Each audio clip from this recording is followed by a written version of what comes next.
ଅଛି ଶୁଣୁ। ଏଇ ଗୋଟିଏ ପଦ ଭିତରେ ଆମେ ଦେଖୁ ୟୋହନ ଯିଏକି ଯୀଶୁଙ୍କୁ ବାପ୍ତିସ୍ମ ଦେଇ ସମସ୍ତ ପ୍ରତ୍ୟକ୍ଷ ଦର୍ଶନ ମଧ୍ୟରେ ସେ ଦେଖିଥିଲେ ଯେ ପ୍ରଭୁ ଯୀଶୁ ଖ୍ରୀଷ୍ଟ କିଏ ଆଉ କଣ ତାଙ୍କର ଏଇ ଜଗତରେ କାର୍ଯ୍ୟ ବା ସେ ଆସିବା ପୂର୍ବର ସମସ୍ତ ଆଭାସ ସେ ପାଇଥିଲେ ମଧ୍ୟ ଯେତେବେଳେ ସେ ବନ୍ଦୀ ଅବସ୍ଥାକୁ ଚାଲି ଯାଉଛନ୍ତି, ସେ ବନ୍ଦୀ ଅବସ୍ଥାରେ ଥାଇ କେତେକ ଶିଷ୍ୟମାନଙ୍କୁ ଯୀଶୁଙ୍କ ନିକଟକୁ ପଠଉଛନ୍ତି। ସେଇଠି ଟିକେ ମୁଁ ଆଶ୍ଚର୍ଯ୍ୟ ହୁଏ। ସିଏ କହୁଛନ୍ତି ଗୋଟିଏ ବିଷୟ ଯେ ଯାହାଙ୍କର ଆସିବାର ଥିଲା, ଆଗମନ କରିବାର ଥିଲା, ଇଏ ସେଇ ନା ଆଉ କାହାର ଅପେକ୍ଷାରେ ଆମେ ରହିବୁ? ମୋର ପ୍ରିୟ ମାନେ, ସାବଧାନର ସହିତ ଆଜିର ଏଇ ଶାସ୍ତ୍ରାଂଶକୁ ଚିନ୍ତା କଲାବେଳେ ମୋ କାନରେ ଗୋଟିଏ ଶବ୍ଦ ଆସିଲା। ପ୍ରଭୁ କହନ୍ତି ଯାହାର କାନ ଅଛି ସେ ଶୁଣୁ, ଯାହାର କାନ ଅଛି ସେ ଶୁଣୁ। ତେଣୁ ଆମେ ଆସୁ ଆଜି ଧ୍ୟାନ ପୂର୍ବକ ଚିନ୍ତା କରିବା କେତୋଟି ବିଷୟକୁ, ଯଦ୍ୱାରା କାହିଁକି ଆମମାନଙ୍କୁ ସେ ଶିଷ୍ୟମାନଙ୍କୁ ଯେ କେବଳ କହିଥିଲେ ତା ନୁହେଁ, ମାତ୍ର ଆଜି ଆମମାନଙ୍କ ପାଇଁ ମଧ୍ୟ ତା ପ୍ରଯୁଜ୍ୟ। ଶୁଣିବା ପାଇଁ ସେ ନିଶ୍ଚୟ ଆମମାନଙ୍କର ସୃଷ୍ଟିର ସର୍ବୋତ୍ତମ ସର୍ଜନା ମଧ୍ୟରେ କାନଟିକୁ ରଖିଲେ। ଯୋଉ କାନ ସେ ରଖିଥିଲେ ସମସ୍ତ ଉତ୍ତମ ବିଷୟ ଶୁଣିବା ପାଇଁ, ପରବର୍ତ୍ତୀ ସମୟରେ ସେ ଉତ୍ତମ ବିଷୟରୁ ହଟିଯାଇ ଯେତେବେଳେ ମନ୍ଦ ବିଷୟ ପ୍ରତି ଆକୃଷ୍ଟ ମନୁଷ୍ୟ ହେଲା, ଆଉ ସେଇ ସମୟରେ ଈଶ୍ୱରଙ୍କର ସେଇ ରବକୁ ସେ ଆଉ ଶୁଣି ପାରିଲା ନାହିଁ। ମୋର ପ୍ରିୟ ମାନେ, ସମସ୍ତ ପ୍ରାଣୀ ମାନଙ୍କର କାନ ଅଛି, କେବଳ ସରୀସୃପ ମାନଙ୍କର କାନ ନାହିଁ। ସେମାନେ କଣ କରନ୍ତି ନା ନିଜର ଚର୍ମର ପାରିପାର୍ଶ୍ୱିକ ପରିସ୍ଥିତିରେ ଥାଇ ଚର୍ମର ସେ ଅନୁଭୂତି ଦ୍ୱାରା ସେମାନେ ଶୁଣି ପାରନ୍ତି ବା ଜାଣିପାରନ୍ତି, କିନ୍ତୁ ତାଙ୍କର କର୍ଣ୍ଣ ନଥାଏ। କିନ୍ତୁ ପ୍ରଭୁ ଆମମାନଙ୍କୁ ଏକଥା କହିବାର ମୁଖ୍ୟ ଉଦ୍ଦେଶ୍ୟ କଣ? କାହିଁକି ଏକଥା ସେ ଶିଷ୍ୟମାନଙ୍କୁ କହିଲେ ବା ଆମମାନଙ୍କୁ ତା ଜଣେଇବାକୁ ଚାହିଁଲେ? ଲୋକମାନେ ତ ତାଙ୍କ ଚତୁଃପାର୍ଶ୍ୱରେ ଥିଲେ, ମାତ୍ର ପ୍ରଭୁ ଯୀଶୁ ଯାହାର କାନ ଅଛି ସେ ଶୁଣିବା ଦ୍ୱାରା କେତୋଟି ଆତ୍ମିକ ଉଜାଗର ସେ କରିଛନ୍ତି, ଆତ୍ମିକ ବିଷୟକୁ ସେ ପ୍ରକାଶ କରିଛନ୍ତି। ଟିକେ ସଂକ୍ଷେପରେ ଆମେ ଚିନ୍ତା କରିବା। ନିଶ୍ଚୟ ଆମର କାନ ଅଛି, ଆମେ ଶୁଣୁଛୁ, ସେ ଜ୍ଞାତ ଅଟନ୍ତି। କିନ୍ତୁ ମାର୍କ 4:24 ପଦରେ ଗୋଟେ ସୁନ୍ଦର ବିଷୟ ଲେଖାଗଲା। ଆମେ ମାନେ କଣ ଶୁଣୁଅଛୁ ସେ ବିଷୟରେ ସାବଧାନ ହବା। କଣ ଶୁଣୁଅଛୁ ସାବଧାନ ହବା, ସେ ବିଷୟରେ ଯଦି ଆମେ ସାବଧାନ ହେଇଛୁ, ଯାହା ଯାହା ଆମମାନଙ୍କର ହିତକର ତାହା ମଧ୍ୟ ଶୁଣୁଛୁ, ଅହିତକର ତାହା ମଧ୍ୟ ଶୁଣୁଛୁ। କିନ୍ତୁ ଶୁଣିବା ଦ୍ୱାରା ଆଉ ସେ ବିଶେଷ ଆମ ମନକୁ ଆନ୍ଦୋଳିତ କରେ। ଯେମିତି ମୁଁ କିଛି ସମୟ ପୂର୍ବରୁ କହୁଥିଲି, ଯେତେବେଳେ ପ୍ରିୟ ବିନୟ ଭାଇ ଜାକୁବଙ୍କ ବିଷୟରେ ବାଇବଲ ଷ୍ଟଡି ଦଉଥିଲେ, ଆଉ ସେଇ ସମୟରେ ମୋ ମନ ମଧ୍ୟ ଆନ୍ଦୋଳିତ ହଉଥିଲା। ପ୍ରକୃତରେ ତ ଯାହାକୁ ଇସ୍ରାଏଲ ବୋଲି ନାମ ଦିଆଗଲା, ନାମର ପରିବର୍ତ୍ତନ ହେଲା, ଆଉ ସେଇ ସମସ୍ତ ପରିବର୍ତ୍ତନ ମଧ୍ୟରେ କାହିଁକି ଜାକୁବଙ୍କର ଏଇ ଜୀବନରେ ଏଇ ସବୁ ବିଷୟ ଗୁଡିକ, ଦୁର୍ବଳ ବିଷୟ ଗୁଡିକ ଦେଖାଗଲା? ଆମେ ତ ଆଦମଙ୍କ ଜୀବନରୁ ପୁରା ଏପର୍ଯ୍ୟନ୍ତ ଦେଖି ଆସୁଛୁ, ପ୍ରତ୍ୟେକଙ୍କ ଜୀବନର ସେଇ ଦୁର୍ବଳତାକୁ ପରିଲକ୍ଷିତ କରି ପରବର୍ତ୍ତୀ ସମୟରେ ନୂତନ ନିୟମରେ ପ୍ରଭୁ ଯୀଶୁ ଖ୍ରୀଷ୍ଟଙ୍କର ଆଗମନ ସମୟରେ ଯେଉଁ ସମସ୍ତ ଘଟଣା ଗୁଡିକ ଘଟିଗଲା, ଏଇ ଘଟଣା ସେମାନେ ଦେଖୁ ନଥିଲେ, ଶୁଣୁ ନଥିଲେ, ଯାହା ଜାଣିବା ଅନୁଭବ କରିବା କଥା ସେମାନେ କରୁନଥିଲେ। ସେଇଥିପାଇଁ ଯୀଶୁ ଏଇ ଶବ୍ଦଟିକୁ ଅତି କଡାକଡି ଭାବରେ ବ୍ୟବହାର କଲେ, ଯାହାର କର୍ଣ୍ଣ ଅଛି ସେ ଶୁଣୁ। ଅନେକ ସମୟରେ ଆମର କାନରେ ଅନେକ ବିଷୟରେ ସେମାନେ ଶୁଣି ପାରିଥାଉ, ଅନ୍ୟର ପରଚର୍ଚ୍ଚା, ଅନ୍ୟର ସମସ୍ତ ପ୍ରକାର ମନ୍ଦତା, ଏ ସବୁ ଆମକୁ କଣ କରେ ନା ବେଳେ ବେଳେ କଳୁଷିତ କରିଦିଏ। ଆମ କର୍ଣ୍ଣ ଯାଇ ଆମ ହୃଦୟକୁ ଏକଦମ କଳୁଷିତ କରିଦିଏ। ଥରେ ଜଣେ ବିଶ୍ୱାସୀ ବାଳକ ସେ କହୁଥିଲେ, ଆଉ ସେ ଗୋଟେ କଥା ତାଙ୍କର ବନ୍ଧୁକୁ, ଜଣେ ବିଶ୍ୱାସୀ ବନ୍ଧୁକୁ ଗୋଟେ କାନରେ ଗୋଟେ କଥା କହିଲେ, ଆଉ ସେଇ କଥା ଯେତେବେଳେ ସେ କହୁଥିଲେ, ତା ଗୋଟେ ଖ୍ରୀଷ୍ଟ ବିଶ୍ୱାସୀଙ୍କ ବିରୁଦ୍ଧରେ ଗୋଟେ କଥା ସେ କହୁଥିଲେ। ଯେତେବେଳେ ଏହା ଶୁଣିଲେ, ହୋଇଥିବ ସେ ତା କରିଥିବେ କି ନ କରିଥିବେ ଜଣା ନାହିଁ, କିନ୍ତୁ ଆଉ କିଛି ଲୋକ ତାର ରିଆକ୍ସନ କରି ଦେଖେଇଲେ, ଶୁଣିଲେ, ଆଉ କିଛି ଲୋକ କିଛି କହିଲେ ନାହିଁ। ପ୍ରଥମେ ଦେଖିବା, ଆଉ ଯେତେବେଳେ ସେ ବିଷୟକୁ ସେ ଅନୁଧ୍ୟାନ କରାଗଲା, ସେଥିରୁ ଜଣା ପଡିଲା ଯେ ଯେଉଁ ପ୍ରଥମ ବ୍ୟକ୍ତିଟି ସେଇ କଥାଟା କହିଥିଲେ, ଯାହା ବିଷୟରେ କହିଥିଲେ ତାହା ମିଥ୍ୟା ଅଟେ। ଅନେକ ସମୟରେ ସେଇ ବିଶ୍ୱାସୀ ଜଣକ ଯେତେବେଳେ ଜାଣିଲେ ତାଙ୍କ ବିଷୟରେ ଏଇଭଳି କୁହାଯାଇଛି, ସେ ରାଗରେ ଏକଦମ ଭରପୁର ହେଇଗଲେ। ତାଙ୍କ ଭିତରେ ଗୋଟେ ଈର୍ଷା ଆସିଗଲା। ସେଇଥିପାଇଁ ଅନେକ ସମୟରେ ଖ୍ରୀଷ୍ଟ ବିଶ୍ୱାସୀ ଯାହା କିଛି ଶୁଣେ ପ୍ରଥମରେ ତାକୁ ପରୀକ୍ଷା କରିବା ଆବଶ୍ୟକ। ଯେତେବେଳେ ଆମେ ପ୍ରେରିତ 17 ଅଧ୍ୟାୟକୁ ପାଠ କରୁ, ସେଠି ଗୋଟେ ବଡ ସୁନ୍ଦର ବିଷୟ ଲେଖାଯାଏ। ଥେସଲୋନିକେରେ ଥିବା ଯିହୁଦୀ ମାନଙ୍କର ଠାରେ ଏଇ ପ୍ରକାର ସୌନ୍ଦର୍ଯ୍ୟଟାକୁ ଆମେ ଦେଖିଛୁ। ସେମାନେ କାନରେ ଯାହା ଶୁଣୁଥିଲେ ସାଙ୍ଗେ ସାଙ୍ଗେ ଯାଇକି ଶାସ୍ତ୍ର ଅନୁସନ୍ଧାନ କରୁଥିଲେ। ମୁଁ ଜାଣିନି ଆପଣ ମାନେ କେତେ ଜଣ ଯେତେବେଳେ ବାକ୍ୟ ଶୁଣୁଛନ୍ତି ଆପଣ ମାନଙ୍କର ହାତରେ ଡାଏରୀ କି ପେନ୍ ଅଛି, ମୁଁ ଜାଣେ ନାହିଁ, କିନ୍ତୁ ହେଇଥାଇପାରେ ମୁଁ ବହୁତ ଦୁର୍ବଳ, କିନ୍ତୁ ମୋର ବହୁତ ଆଗ୍ରହ ଥାଏ କଣ କହୁଛନ୍ତି ଟିକେ ଲେଖିକି ରଖିଦେବି ପରା, ଟିକେ ସେ ସବଜେକ୍ଟଟାକୁ ଶୁଣି ନେବି ପରା। ଏଇଟା ହଉଛି ଆମର କର୍ଣ୍ଣର କାର୍ଯ୍ୟ, କିନ୍ତୁ ତାକୁ ସତ୍ୟ କି ଅସତ୍ୟ ଆମକୁ ଯଦି ଜାଣିବାକୁ ପଡିବ, ତେବେ ଏଇ ଜୀବନ୍ତ ବାକ୍ୟ ମଧ୍ୟକୁ ଆସିବାକୁ ଯିବ। ସେଇଥିପାଇଁ ପ୍ରଥମ ବିଷୟ କୁହାଗଲା ଯେ ତୁମେ ମାନେ କଣ ଶୁଣୁଅଛ ସେ ବିଷୟରେ ସାବଧାନ ହୁଅ। ସେଥିପାଇଁ ଆମେ ଯାହା ଶୁଣୁ ବା ଯାହା ଶୁଣିଥାଉ ସେ ବିଷୟରେ ସତର୍କ ରହିବା। ଦ୍ୱିତୀୟ ବିଷୟ ହଉଛି ଯେ କିପରି ଶୁଣୁଛୁ। ଶୁଣୁଛୁ ତ ଶୁଣୁଛୁ, କିପରି ଶୁଣୁଛୁ। ଯେତେବେଳେ ଜଣ ଜଣଙ୍କର ଚରିତ୍ର ବା କ୍ୟାରେକ୍ଟରକୁ ନେଇକି ଆନାଲିସିସ୍ କରି ଗଭୀର ବାକ୍ୟ ମଧ୍ୟକୁ ନିଆଯାଏ, ଆମେ ସେତେବେଳେ କେମିତି ଶୁଣୁଛୁ? ମୁଁ ନିଜକୁ ଦେଖିପାରୁଛି ତ? ମୋ ନିଜକୁ ମୁଁ ଅନୁସନ୍ଧାନ କରିପାରୁଛି ତ? ମୋର ବାସ୍ତବ ବିଷୟଟାକୁ ମୁଁ ଦେଖିପାରୁଛି ତ? ଶୁଣିପାରୁଛି ତ? ନା ନାଇଁ ମୋର ଗୋଟେ ଡୁପ୍ଲିକେଟ, ମୋର ଗୋଟେ ଜେରକ୍ସ, ମୋର ଗୋଟେ ଫଟୋକପି ଦେଇକିରି ମୁଁ ସେଟାକୁ ଶୁଣୁଛି। ମୋର ପ୍ରିୟ ମାନେ, ଆମମାନଙ୍କର ଦୈନନ୍ଦିନ ଜୀବନର ଅନେକ କଥା ଶୁଣିଥାଉ, ଯୋଉଠାରୁ 2 ବା 3 ଜଣ ଏକାଠି ହେଇଯାନ୍ତି, ବହୁତ ସୁନ୍ଦର କଥାବାର୍ତ୍ତା ସବୁ ଚାଲେ। କିନ୍ତୁ ଲୋକ 8 ପର୍ବ 18 ପଦରେ ବଡ ସୁନ୍ଦର ବିଷୟ କୁହାଯାଏ, ଅତଏବ କିପରି ଶୁଣୁଅଛ ସେ ବିଷୟରେ ସାବଧାନ ହୁଅ। ଅନେକ ଅଛନ୍ତି ମନ ଧ୍ୟାନ ଦେଇକି ଶୁଣୁ, ଆଉ କିଛି ମଧ୍ୟ ଆମ ଭିତରେ ଅଛନ୍ତି ଉପର ଠାରୁ କହୁଛି ତ ଗୋଟେ ବାକ୍ୟ ଆସିକି ତ କହିବ, ଅଧିକ କଣ କହିବ। ପୁଣି ଆଉ କିଛି ଲୋକ ଯେ ଶୁଣିକି ନ ଶୁଣିଲା ପରିଆ ଥାନ୍ତି, ଅର୍ଥାତ୍ ଅନ୍ୟମନସ୍କ ଭାବରେ ଏ ବାର୍ତ୍ତାକୁ ସେମାନେ ଗ୍ରହଣ କରନ୍ତି। ଗୋଟେ ବାର୍ତ୍ତାର ଗଭୀର ବିଷୟକୁ ସେମାନେ ଚିନ୍ତନ ମଧ୍ୟରେ ଆଣନ୍ତିନି, କାନ ପାରିକି ଶୁଣନ୍ତିନି। ସେଇଥିପାଇଁ ଯୀଶୁ ସେଦିନ ଶିଷ୍ୟମାନଙ୍କୁ ସବୁ ପ୍ରକାର ଟ୍ରେଣ୍ଡ ଅପ୍ କଲା ପରେ, ତାଙ୍କୁ ସବୁ ବିଷୟ ଜଣାଇଲା ପରେ, ଶିଷ୍ୟମାନଙ୍କର ତଥାପି କିଛି ସନ୍ଦେହ ଯାହା ଥିଲା ସେ ଜଣେଇଲା ପରେ କହୁଛନ୍ତି ଯାହାର କାନ ଅଛି ସେ ଶୁଣୁ। ତେଣୁ କିପରି ଶୁଣୁଛୁ ତାହା ମାନେ ମଧ୍ୟ ସାବଧାନ ହେଇକି ଜାଣିବା ଦରକାର। ସେଥିପାଇଁ ଯୀଶୁ ତାଙ୍କ ସେ ଉଦାହରଣ, ବୀଜ ବୁଣାଳିର ଉଦାହରଣ ଦେଇ 4ଟି ବିଷୟରେ, 4ଟି ପଥ ବିଷୟରେ ସେ କହିଲେ। ପ୍ରଭୁ ଯୀଶୁ ଖ୍ରୀଷ୍ଟ ବୀଜ ବପନକାରୀ କଥା କହିଲେ। କାହିଁକି କହିଲେ? ଯେତେବେଳେ ବାକ୍ୟ ଆମ କର୍ଣ୍ଣରେ ପଡୁଛି, ଏ ପଥୁରିଆ ଜାଗାରେ ପଡିଯାଉଛି କି, ଗୋଟେ କଣ୍ଟକ ଜାଗାରେ ପଡିଯାଉଛି କି, ନା ବାଟ ପାଖରେ ପଡିଯାଉଛି, ନା ଭଲ ଭୂମିରେ ଫଳ ପଡିଯାଉଛି। ଆମେ ଖ୍ରୀଷ୍ଟ ବିଶ୍ୱାସୀ ଭାବରେ ବାକ୍ୟକୁ ସ୍ଥିର ମନରେ ଶୁଣିବାର ଆବଶ୍ୟକ ରହିଛି। ଧ୍ୟାନ ପୂର୍ବକ ସେ ବାକ୍ୟକୁ ନିଜସ୍ୱ କରିବାର ଅଛି। ମତେ ପ୍ରଭୁ କଥା କହୁଛନ୍ତି, ମୋ କାନରେ ବିଷୟ ଜଣାଉଛନ୍ତି, ମୁଁ କଣ କିପରି ଶୁଣୁଛି, କଣ ଶୁଣୁଛି। ଅନେକ ସମୟରେ ଜଗତ ଜାଗତିକତା ବିଷୟରେ ଶୁଣିବାକୁ ଆମକୁ ବହୁତ ଭଲ ଲାଗେ, ଆଉ ସେଇ ସମୟରେ ଆମେ ଭାବୁ ପ୍ରକୃତ ଅର୍ଥରେ ଆମେ ପ୍ରଭୁଙ୍କର ନିକଟବର୍ତ୍ତୀ ହୋଇଛୁ ତ।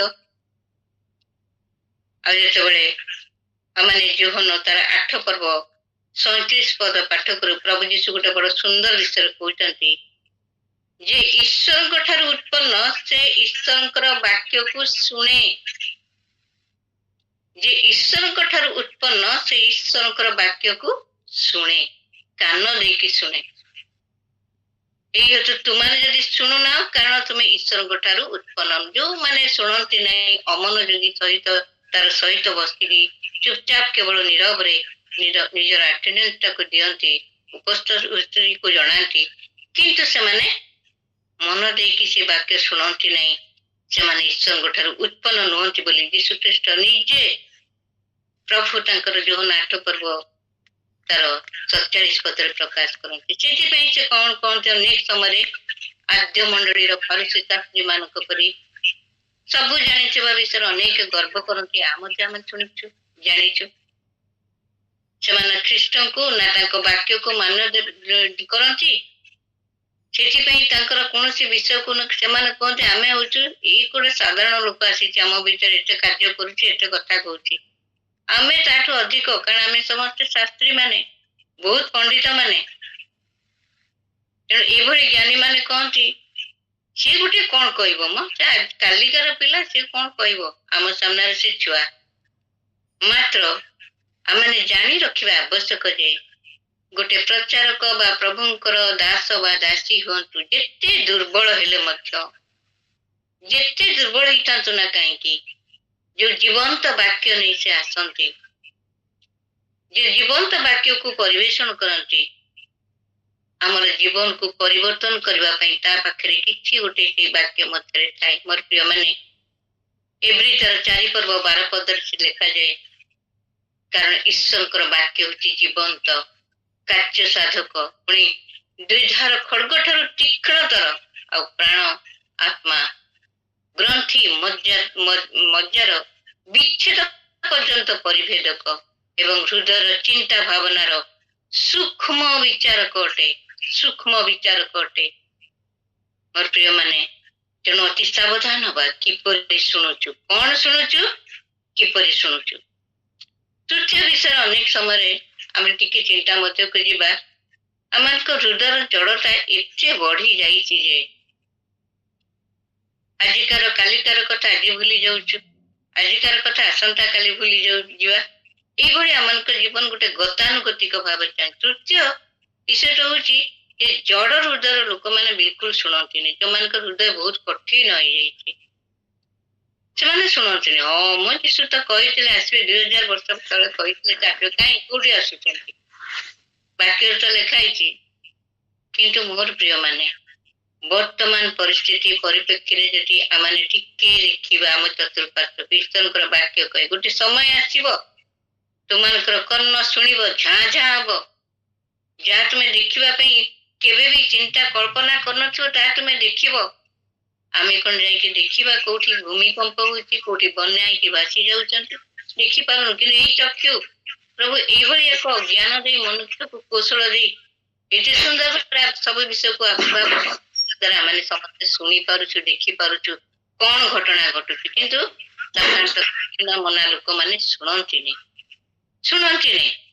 ସେଥିପାଇଁ ସେମାନଙ୍କୁ ମୃତ ବ୍ୟକ୍ତି ସାଙ୍ଗରେ ସମାନ କରାଯାଏ। ସେମାନେ ମୃତ ଅବସ୍ଥାରେ ଅଛନ୍ତି, ଏପର୍ଯ୍ୟନ୍ତ ସେମାନେ ସେ ଜୀବନ୍ତ ଜିନିଷକୁ ସେମାନେ ଗ୍ରହଣ କରିପାରନ୍ତି ନାହିଁ, ସାବଧାନର ସହିତ ଶୁଣନ୍ତି ନାହିଁ, ବା କଣ ଶୁଣୁଛନ୍ତି ସେମାନେ ଜାଣନ୍ତି ନାହିଁ।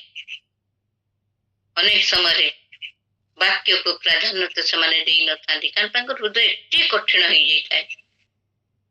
ସେଥିପାଇଁ ପ୍ରଥମ କରନ୍ତି 1 ପର୍ବ 18 ପଦରେ ପ୍ରେରିତ ପାଉଲ କହନ୍ତି, କାରଣ ବିନାଶ ପ୍ରାପ୍ତ ହେଉଥିବା ଆମମାନଙ୍କର ଲୋକମାନଙ୍କ ପ୍ରତି କ୍ରୁଶର କଥା ମୂର୍ଖତା ମାତ୍ର।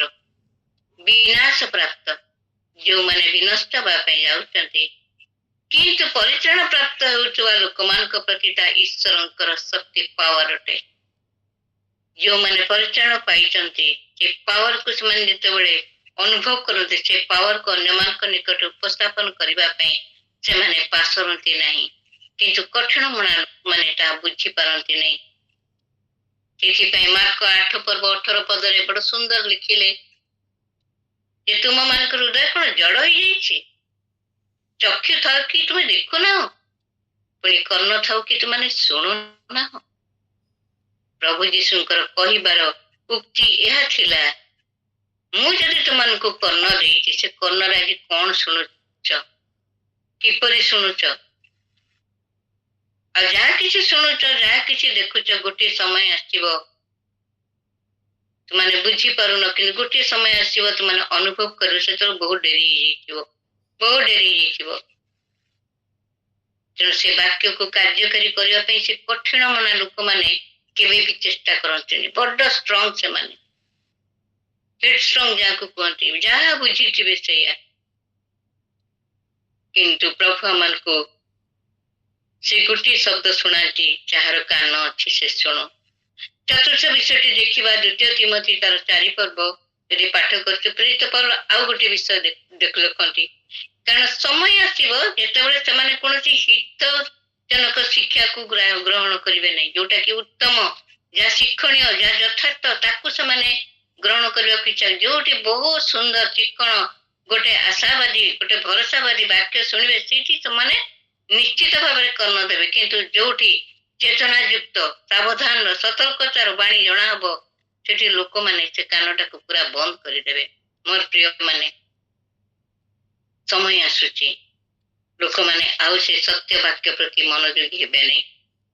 ଶ୍ରୁତି ମଧୁର ବାକ୍ୟ, ବହୁତ ମିଠା ମିଠା କଥା କହି ଯେ ପ୍ରଭୁଙ୍କର ବାକ୍ୟକୁ ପରିବେଷଣ କରୁ କରୁ ବହୁତ ଆଶୀର୍ବାଦ, ବହୁତ ମଙ୍ଗଳ, ବହୁତ ଉତ୍ତମ ବିଷୟ ଯେତେବେଳେ ସେ ଜଣେଇବେ, ଆଉ ସେତେବେଳେ ସେମାନେ ବହୁତ ଆକୃଷ୍ଟ ହୋଇ ତାଙ୍କ ନିକଟରେ ସେଇ ବାକ୍ୟ ଶୁଣୁଥିବେ, ମଜା ମଜା କଥା କହୁଥିବେ। ବର୍ତ୍ତମାନ ପରିସ୍ଥିତିରେ ଦେଖୁଛନ୍ତି, ଆମେ ଶୁଣୁଛୁ ମଧ୍ୟ, ସବୁ ବିଷୟର ଗୋଟେ ସମୟ ଅଛି, କାଳ ଅଛି, ସ୍ଥାନ ଅଛି, ପାତ୍ର ଅଛି। ମାତ୍ର ଅନେକ ସମୟରେ এই ବାକ୍ୟକୁ ଆମେ ଏତେ ହାଲକା ଭାବରେ ପ୍ରକାଶ କରିବା ପାଇଁ ଚେଷ୍ଟା କରୁ, ଯଦ୍ୱାରା ଲୋକମାନେ ଏଣ୍ଟରଟେନ୍ ହଉଛନ୍ତି, ହସୁଛନ୍ତି, ବହୁତ ଖୁସି ହଉଛନ୍ତି। ସେଟା ହଉଛି ଶ୍ରୁତି ମଧୁର ବାକ୍ୟ, ନିଶ୍ଚୟ ବାକ୍ୟ, ଜୀବନ୍ତ କାର୍ଯ୍ୟ ସାଧକ। କିନ୍ତୁ ସେଇ କାର୍ଯ୍ୟ ସାଧକ ଜୀବନ୍ତ ବାକ୍ୟକୁ ଯେତେବେଳେ ଗୋଟେ ନାଟକୀୟ ଭଙ୍ଗୀରେ କୁହାଯାଏ ବା ଗୋଟେ ସୁନ୍ଦର ସଂଯୋଜନା କରି ତାକୁ ପ୍ରକାଶ କରାଯାଏ, ତା ଲୋକମାନଙ୍କୁ ଆନନ୍ଦିତ କରେ, ସେମାନେ ହସନ୍ତି, ନିଶ୍ଚୟ କରନ୍ତି, କିନ୍ତୁ ସେ ବାକ୍ୟର ଗାମ୍ଭୀର୍ଯ୍ୟତା ଧୀରେ ଧୀରେ ଧୀରେ ଧୀରେ କମିଯାଏ। ମୋର ପ୍ରିୟ ମାନେ, ସାବଧାନ ହବା, କାରଣ ବିଶ୍ୱଙ୍କର ବାକ୍ୟ କହେ ରୋମୀ ତାର 10 ପର୍ବ 17 ପଦରେ ଯେ ଶ୍ରବଣରୁ ବିଶ୍ୱାସ ଜାତ ହୁଏ, ବିଶ୍ୱାସ ଶ୍ରବଣରୁ ଜାତ ହୁଏ, ପୁଣି ଶ୍ରବଣ ଖ୍ରୀଷ୍ଟଙ୍କର ବାକ୍ୟ ଦ୍ଵାରା ହୁଏ। এই ଖ୍ରୀଷ୍ଟଙ୍କର ବାକ୍ୟ ହଉଛି ଦୁର୍ଧାର ଖଡ୍ଗ, ଯୋଉଥିପାଇଁ ଜିରେମିୟା 23 ପର୍ବ 29 ପଦରେ ସଦାପ୍ରଭୁ କହିଲେ, ଆମ୍ଭର ବାକ୍ୟ କି ଅଗ୍ନି ସ୍ୱରୂପ ନୁହଁ। ଅଗ୍ନି ଆଜ୍ଞା ଜାଳି ପୋଡି ଦେବାର ଅବସ୍ଥାକୁ ନେଇ ଆସେ। ଆମମାନଙ୍କର କଳୁଷିତ ଜୀବନର ସମସ୍ତ ପାପ କାଳିମାକୁ ଧୋଇବା ପାଇଁ ଜାଳି ଦିଏ ଏଇ ବାକ୍ୟ। କିନ୍ତୁ ଆମମାନଙ୍କୁ ସେଇ ଜଳିବା ପାଇଁ ବା ଜାଳିବା ପାଇଁ ଆମେ ଅନୁମତି ଦେବା ପାଇଁ ରାଜି ହଉନା। ଆମେ କହୁଛୁ ନାହିଁ, ଆଉ ଟିକେ ବରଫ ଦିଅ, ଆଉ ଟିକେ ଥଣ୍ଡା ପାଣି ଦିଅ, ଆଉ ଟିକେ ସେଇ ଲାଜାରକୁ ଯେମିତି ପଠେଇ ତା କାଣି ଆଙ୍ଗୁଠିରେ ଟିକେ ପଠେଇ ଦିଅ, ଆମ ଜୀବଟାକୁ ଟିକେ ଥଣ୍ଡା କରିଦବ, ଏଇ ଅବସ୍ଥାକୁ ଆମେ ଆସିବା ପାଇଁ ଚେଷ୍ଟା କରୁ। ତେଣୁ ଆମର ବାକ୍ୟ କି ଅଗ୍ନି ସ୍ୱରୂପ ନୁହେଁ, ତା ସାଙ୍ଗେ ଲେଖାଯାଉଛି ସେଇ ପାଷାଣ ଖଣ୍ଡ ବିଖଣ୍ଡକାରୀ ଗୋଟେ ହାତୁଡି ତୁଲ୍ୟ କଣ ନୁହେଁ। ଆମ ହୃଦୟକୁ ଯଦି ଭାଙ୍ଗୁ ନାହିଁ, ଆମ ହୃଦୟକୁ ଯଦି ନମ୍ର କରୁନାହିଁ, ଆମ ହୃଦୟକୁ ଯଦି ଉତ୍ତପ୍ତ କରୁନାହିଁ, ତ କଣ ଆମେ ସେଇ ଶ୍ରୁତି ମଧୁର ବାକ୍ୟରେ ସନ୍ତୁଷ୍ଟ ହୋଇ ପ୍ରଭୁଙ୍କର ସେଇ ଗୋଟେ ୱାର୍ଣ୍ଣିଂ ଶବ୍ଦକୁ ଶୁଣିବା ପାଇଁ ଆମେ ଭୁଲି ଯାଉଛୁ କି? ଯାହାର କର୍ଣ୍ଣ ଅଛି ସେ ଶୁଣା, ଆମର କର୍ଣ୍ଣ ନାହିଁ। ବକ୍ତା କହିଚାଲିଛନ୍ତି, ପ୍ରଭୁଙ୍କ ଦାସ ଦାସୀ ମାନେ କହିଚାଲିଛନ୍ତି, କାନ ଥିଲେ ତ ଶୁଣିବୁ। ଆମେ ତେବେ କୋଉ କ୍ୟାଟାଗୋରୀରେ ଯାଉଛୁ? ଈଶ୍ୱରଙ୍କର ବାକ୍ୟ ରୂପୀ ଜୀବନ୍ତ ବାକ୍ୟକୁ ସେ ଶୁଣିବା ପାଇଁ, ଗ୍ରହଣ କରିବା ପାଇଁ, ସେ ହାତୁଡ଼ି ତୁଲ୍ୟ ବାକ୍ୟ ଯଦି ଆମ ହୃଦୟକୁ ଖଣ୍ଡନ ନ କରୁଛି, ତେବେ ଆମେ କଣ ସେ ଶ୍ରୁତି ମଧୁର ବାକ୍ୟ ମଧ୍ୟରେ ରହିବା କି? ଆମକୁ ସୁହାଇଲା ପରି କଥାବାର୍ତ୍ତା ମାନେ ଶୁଣିବା କି? ସେଥିପାଇଁ ପ୍ରଭୁ ଯୀଶୁ କହନ୍ତି, ଯାହାର କାନ ଅଛି ସେ ଶୁଣୁ। ପଞ୍ଚମ ବିଷୟଟି ହଉଛି ଯାକୁବ 1 ପର୍ବ 22 ପଦରେ, କିନ୍ତୁ ଶ୍ରୋତା ମାତ୍ର ହୋଇ ଆପଣଙ୍କୁ ପ୍ରବଞ୍ଚନା ନ କର। ସବୁଠୁ ବଡ ବିଷୟ। ଜଣେ ଜଣେ କହନ୍ତି, ମୋର ସାନ ଭଉଣୀ ପାଠ ପଢୁଥିଲା, ଭଲ ମ୍ୟାଥମେଟିକ୍ସ ସେ କରେ, ଯେତେବେଳେ ବାପା ସମସ୍ତେ ପଢୁଥିବା ଅବସ୍ଥାରେ ସନ୍ଧ୍ୟାବେଳେ ଗୋଟେ ରାଉଣ୍ଡ ମାରନ୍ତି, ଆଉ ସେତେବେଳେ ତ ଆଗ କାଳିଆ ପରି ବର୍ତ୍ତମାନ ପରି table chair, dining, study room କିଛି ନଥିଲା। ଚଟେଇ ଖଣ୍ଡେ ଖଣ୍ଡେ ପକେଇବୁ, ସବୁ ଭାଇ ଭଉଣୀ ଏକାଠି ବସିକି ପାଠ ପଢିବୁ। ଆଉ ପାଠ ପଢୁ ପଢୁ ହଠାତ୍ ମୋ ସାନ ଭଉଣୀଟି ଢୁଳେଇ ପଡେ, ଶୋଇ ପଡିଥିବ। ବାପା ଆସିବେ, ଦେଖିବେ ସବୁ ପଢୁଛୁ, ସେ ଝିଅଟି ଶୋଇ ପଡିଛି। ସେଠୁ ବାପା ଟାଇମ ଓଭର ହବ, ଖାଇବା ଟାଇମ ହବ, ସମସ୍ତଙ୍କୁ ଡାକିବେ, ଉଠିକି ଆସ ଏଠିକି। ହଁ, ପଢୁଥିଲ ପାଠ? ଆମେ ସମସ୍ତଙ୍କୁ ହଁ ପାଠ ପଢୁଛୁ। ଭଲ କଥା। ଆଉ ସାନ ଭଉଣୀ କି ନାଁ ଧରି କହନ୍ତି, ମାରେ ତୋର ଆଖିଟା କାହିଁ ବନ୍ଦ ଥିଲା? ଆଉ ସେ ଗୋଟେ ଚତୁରତା ସହିତ ଗୋଟେ ସୁନ୍ଦର କଥା କହେ, ଯେମିତି ସେ ବାପାଙ୍କୁ ଜଣେଇ ପାରିବେନି, ଜାଣିପାରିବେନି। କହିଲା ବାବା ମୁଁ ପୁରା ମ୍ୟାଥମେଟିକ୍ସ ଭାବୁଥିଲି କେମିତି ସେଟାକୁ ସଲ୍ଭ କରିବି, ଆଖି ବନ୍ଦ କରିକି ମୁଁ ଭାବୁଥିଲି ପ୍ରବଞ୍ଚନା। ଆଜି ବି ମନେ ପଡିଯାଉ। ସେ ସମୟର ଘଟଣା ହଉଛି, ଆମେ ଯଦି ପ୍ରବଞ୍ଚନାକାରୀ ହୋଇକି ସେ ବାକ୍ୟକୁ ଶୁଣୁ, ତାପରେ ଅନେକ ପ୍ରକାର ସେଇ ବାକ୍ୟ ଆମେ ଶୁଣୁଥିଲେ ମଧ୍ୟ ଆମର କାନ ନଥାଏ। ମୋର ପ୍ରିୟ ମାନେ, ସେଥିପାଇଁ ଯାକୁବ ବାରମ୍ବାର କହିଲେ, ଛୋଟା ମାତ୍ର ହୋଇ ଆପଣଙ୍କୁ ପ୍ରବଞ୍ଚନା କର ନାହିଁ, କିନ୍ତୁ କର୍ମକାରୀ ହୁଏ। ତେଣୁ ଆମମାନଙ୍କ ହୃଦୟରୁ ଯାହା କିଛି ଶୁଣିଥାଉ, ଶୈତାନ କଣ କରେ, ତାକୁ ହରଣ କରି ନେବା ପାଇଁ ବହୁତ ଚେଷ୍ଟା କରେ, ନାନା ପ୍ରକାର ସେ ଚେଷ୍ଟା କରେ। ଅନେକ ସମୟରେ ଯାହା ଫଳରେ ବାକ୍ୟକୁ ଶୁଣି ତାକୁ ନିଜସ୍ୱ କରିଥିଲେ ମଧ୍ୟ ତାକୁ ଆପଣା ଜୀବନରେ ଆମେ କାର୍ଯ୍ୟକାରୀ କରିପାରିନଥାଉ। ଯାହା କହୁଛନ୍ତି ତାକୁ ଆମେ କାର୍ଯ୍ୟକାରୀ କରିପାରିନଥାଉ। ସେଥିପାଇଁ ଯାକୁବ 2 କହିଲେ, ସେପରି ବିଶ୍ୱାସ କର୍ମ ବିନା ମୃତଟା। ଆମେ ଯଦି ବିଶ୍ୱାସ କରୁଛେ ବାକ୍ୟ ଜୀବନ୍ତ, ଆମେ ଶ୍ରୋତା ମାତ୍ର ହେଇକି ରହିବାନି, ପ୍ରବଞ୍ଚନା କରିବାନି, କିନ୍ତୁ କର୍ମକାରୀ ହବା, ତେବେ ଏଇ ପଦ କହେ, ସେହିପରି ବିଶ୍ୱାସ କର୍ମ ବିନା ମୃତ। ସେହିପରି ଶ୍ରୋତା ମାନଙ୍କର କାନ ମଧ୍ୟ ଥାଏ, ଶୁଣିକି ନ ଶୁଣିଲା ପରି ଆମେ ଆଚରଣ କରିଥାଉ। ଜୀବନ୍ତ କାର୍ଯ୍ୟକ୍ରମକୁ ବା ସେ ବାକ୍ୟକୁ ଧରି ରଖିବା ପାଇଁ କେବେ ବି ଚେଷ୍ଟା କରିନଥାଉ। ମୋର ପ୍ରିୟ ମାନେ, ଅନେକ ସମୟରେ ଉପାସନାରେ ଯୋଗ ଦଉଛୁ, ମିଟିଂ ମାନଙ୍କରେ ଯୋଗ ଦଉଛୁ, ବିଭିନ୍ନ ଅନଲାଇନ ଅଫଲାଇନ ମାଧ୍ୟମରେ ଯୋଗ ଦଉଛୁ। ଅନେକ ସମୟରେ ଦେଖିବେ ପ୍ରଚାରକ ତାଙ୍କର ବାକ୍ୟ କହୁଛନ୍ତି, ଢୁଳେଇବା ଲୋକ ତାଙ୍କର ଢୁଳଉଛି, ମୋବାଇଲରେ ଚାଟିଂ କରିବା ଲୋକ ତାର ଚାଟିଂ କରୁଛି, ଆଉ ଅନେକ କିଏ କୁଆଡେ ଆସିଛନ୍ତି, କୋଉଠି କିଏ ବସିଛି, ତାଙ୍କର ଆଖି ଘୁରି ବୁଲୁଥିବ।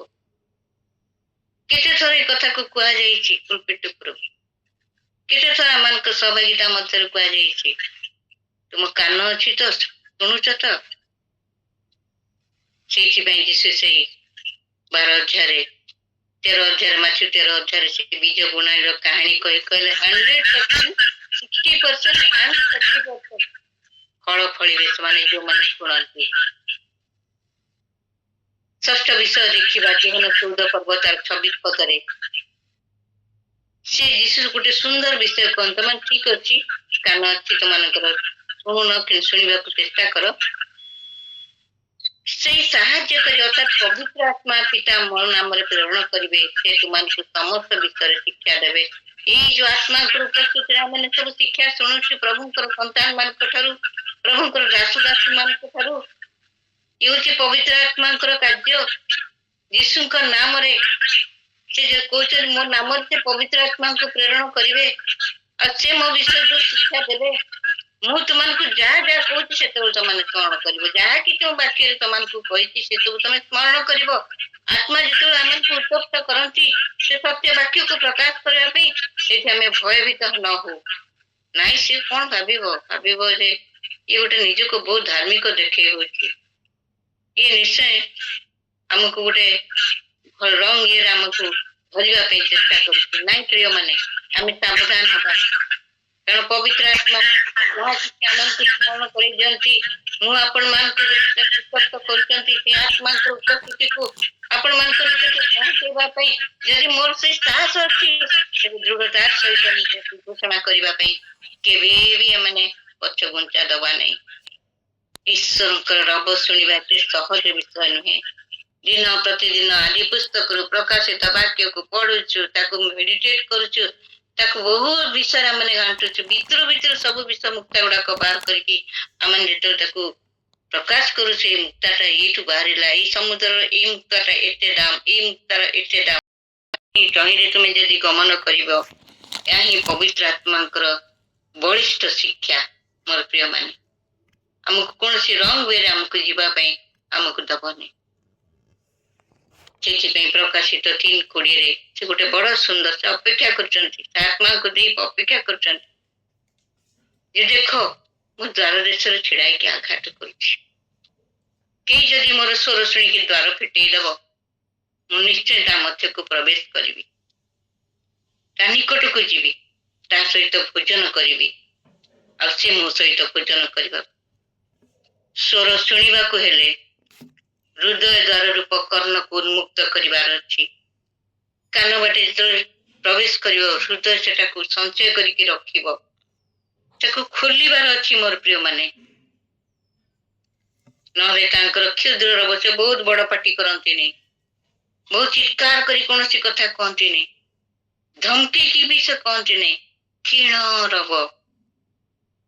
ସେ ରବକୁ ଶୁଣିବା ପାଇଁ ହେଲେ ଆମର କର୍ଣ୍ଣ ରୂପ ହୃଦୟକୁ ଫିଟେଇକି ରଖିବାର ଅଛି। କାରଣ ବର୍ତ୍ତମାନ ପରିସ୍ଥିତିରେ ଆମେ ସବୁ ବଧିର ହେଇଯାଇଛୁ। ସେଇଥିପାଇଁ ପ୍ରଭୁଙ୍କର ବାକ୍ୟ ଆମକୁ ଥରକୁ ଥର ସ୍ମରଣ କରେଇ ଦିଏ ଯେ ତୁମର ଯାହାର କାନ ଅଛି ସେ ଶୁଣୁ। ସପ୍ତମ ବିଷୟ କହିକି ମୁଁ ସମାପ୍ତ କରିବା ପାଇଁ ଯାଉଛି।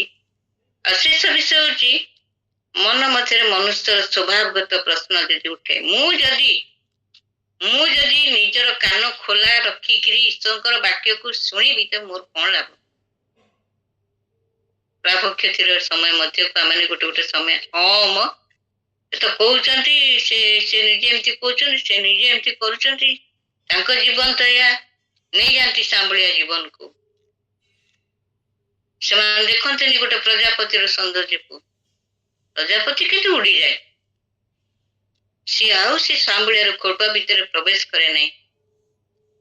କିନ୍ତୁ ଅନ୍ୟମାନଙ୍କର, ଅନେକଙ୍କର ସେଇ ଧାରଣା, ଏମିତି ତ କହୁଛନ୍ତି, କେତେ ଲୋକ ଆସି କେତେ କଥା କହୁଛନ୍ତି, କଣ ହବ, କି ଲାଭ? ଅନେକ ସମୟରେ ସେ ଲାଭ କ୍ଷତିର ପ୍ରଶ୍ନ ନେଇ ଯେତେବେଳେ ଆମେ ଛିଡା ହଉ, ସେ ବାକ୍ୟରେ ଆମକୁ କେତୋଟି ବିଷୟ ଆମକୁ ପୁନର୍ବାର ସେ ସ୍ମରଣ କରେଇ ଦିଅନ୍ତି। ଯୌନ 15 ପର୍ବ 7 ପଦରେ, ଯଦି ତୁମେ ମାନେ ମୋ ଠାରେ ରୁହ ଆଉ ମୋହର ବାକ୍ୟ ତୁମ ଠାରେ ରହେ, ତାହେଲେ ଯେକୌଣସି ବିଷୟ ଇଚ୍ଛା କର ତା ମାଗ ତୁମକୁ, ତାହା ତୁମଙ୍କ ନିମନ୍ତେ ସାଧିତ ହବ। ଗୋଟେ ଡାଇରେକ୍ଟ ଆନ୍ସର। ଲାଭ ବୋଲି କହୁଛ ନା, ତମର କାନ ଅଛି, ଶୁଣୁଛ ନିଶ୍ଚୟ। ଯଦି ଶୁଣୁଛ, ତମ ଭିତରେ ଯଦି ଏଇ ପ୍ରଶ୍ନ ଆସୁଛି, ତେବେ ମୋର ଉତ୍ତର ହଉଛି ଯେ ତୁମେ ମାନେ ମୋ ଠାରେ ରୁହ, ମୋ ବାକ୍ୟ ତୁମ ଠାରେ ରହୁ। ଯୌନ 14 ପର୍ବ 23 ପଦରେ ଆଉ ଗୋଟେ କଥା କହନ୍ତି, ଯଦି କେହି ମତେ ପ୍ରେମ କରେ, ଯଦି କେହି ମତେ ପ୍ରେମ କରେ, ତାହେଲେ ସେ ମୋ ବାକ୍ୟକୁ ପାଳନ କରିବ। ଆମର ଅନୁଭୂତି ଅନେକ ଅଛି ବ୍ୟକ୍ତିଗତ ଜୀବନରେ। ଅନେକଙ୍କ ଠାରୁ ଆମେ ପ୍ରେମ ପାଇଛୁ, ଅନେକଙ୍କର କଥାକୁ ମାନିବା ପାଇଁ ଚେଷ୍ଟା କରିଛୁ। କାରଣ ସେଇ ସ୍ଥାନରେ କହୁଛନ୍ତି, ଯଦି ତୁମେ ମତେ ପ୍ରେମ କରୁଛ, ତାହେଲେ ମୋର ବାକ୍ୟ ତୁମେ ପାଳନ କରିବ, ତାହେଲେ ମୋହର ପିତା ତୁମକୁ ପ୍ରେମ କରିବେ। ଆଉ ସେ କହୁଛନ୍ତି, ମୁଁ ଯାହାକୁ ପ୍ରେମ କରିବି, ମୁଁ ତା ଠାରେ ହିଁ ବାସ କରିବି, ସମସ୍ତଙ୍କ ପାଖରେ ନୁହେଁ।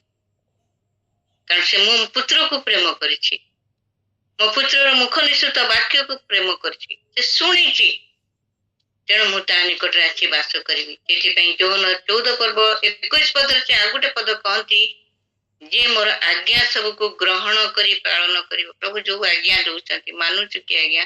ବର୍ତ୍ତମାନ ପରିବାର ମଧ୍ୟ ଦେଖନ୍ତୁ, ସମ୍ପ୍ରଦାୟ ମଧ୍ୟ ଦେଖନ୍ତୁ, ଆମମାନଙ୍କର ବ୍ୟକ୍ତିଗତ ପାରିବାରିକ ଜୀବନ ମଧ୍ୟରେ ଦେଖନ୍ତୁ, କୌଣସି ବିଷୟରେ ଗୋଟେ ସିଷ୍ଟମେଟିକ ନାହିଁ। ଆମେ ନିଜକୁ ଦେଖାଉଛୁ ଆମେ ବହୁତ ସିଷ୍ଟମେଟିକ, କିନ୍ତୁ ଆମେ ସିଷ୍ଟମେଟିକ ନୁହଁ।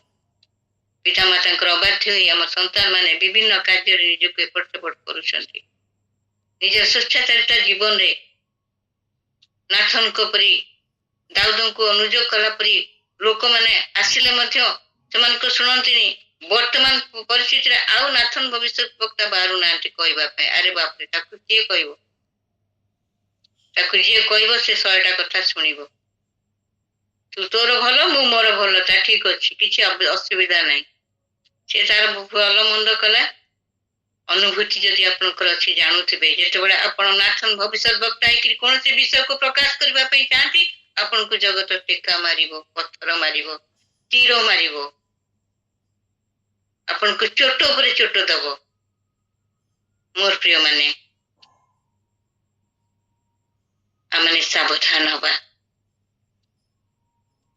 କାରଣ ଈଶ୍ୱର आमको प्रेम करेंगे आम निकट को आसवे सेटा प्रकाश करती आम पालन करने हम से रोमी 10 पर्व 17 पदे कहले विश्वास श्रवण जात जदि आम मुख निश्रुत वाक्य को शुणुचु प्रभु जीशुकर से आह्वान को शुणुचु तेज तार कर्ण अच्छी से शुण बोली शुणापी जब कहतु जहाँ कि कहते विश्वास करुच्ची तेणु जदि से प्रकृत अर्थ विश्वास कर मो कान खोला अच्छी मुझे विश्वास करने मो कान एपर्यंत बंद अच्छी एकदम बंद अच्छी से जो 8 पर्व 51 पदे लास्ट कौन कहले सत्य सत्य मु तुम मान को कहूची सत्य सत्य मु तुम मान को कहूची जदि के मोर वाक्य पालन करे ताहले से कदापि केबे मृत्यु को दर्शन करिब नाही मरी जीव निश्चय जगत पार्थिव तंतु कौन सब बेले थी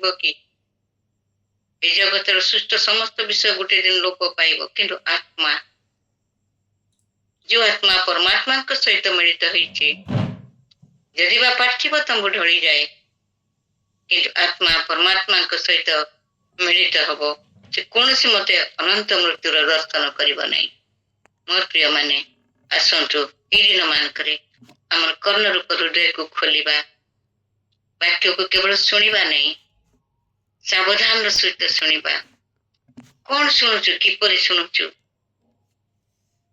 पुणी कौन लाभ एटा जदि स्मरण करूँ प्रभु आम आशीर्वाद करेंगे जी दिन बंचा प्रभु ये जीवंत वाक्य दे आम आत्मा आहरी उत्तप्त कर अन्य मान उत्साहित कर माध्यम करंतु सुजोग देथिबार प्रत्येक